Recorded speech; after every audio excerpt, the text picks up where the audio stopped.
Let's see this question. इस question की अगर बात करें तो क्वेश्चन में बोला है the number of chiral carbons present in the molecule given below. इस मॉलिक्यूल में बताना है, इसके केस में क्या है कि नंबर ऑफ कायरल कार्बन कितने, ठीक है।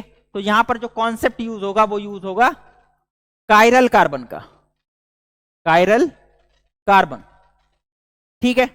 तो कायरल कार्बन कैसे समझेंगे कि अगर कार्बन एटम पे लगे हुए चारों ग्रुप डिफरेंट हैं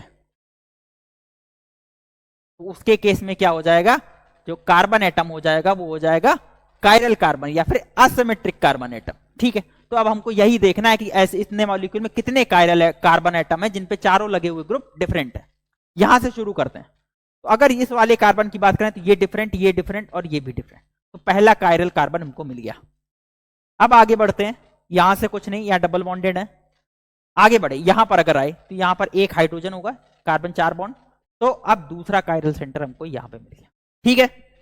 अब आगे इधर आते हैं तो इसके केस में यहां पर भी क्या है, 4 बॉन्ड कार्बन के होंगे, तो यहां पर क्या होगा, एक ये कायरल सेंटर मिल गया, ये डिफरेंट ये डिफरेंट ये डिफरेंट और ये डिफरेंट। यहां पर क्या होगा, 2 हाइड्रोजन लगे होंगे तो वो तो कायरल नहीं हो सकता। इधर वापस आए, वापस यहां पे 2 हाइड्रोजन लगे होंगे तो ये भी कायरल सेंटर नहीं है, यहां पर भी 2, ये भी नहीं है। अब इसके केस में अगर आए तो यहां पर हाइड्रोजन होगा, ये कैसा हो गया, कायरल सेंटर, ठीक है। एक हमको ये कायरल सेंटर मिल गया।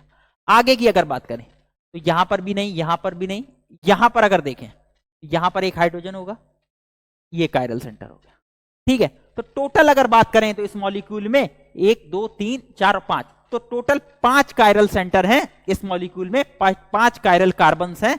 तो जो आंसर हो जाएगा the number of chiral present in this molecule will be 5।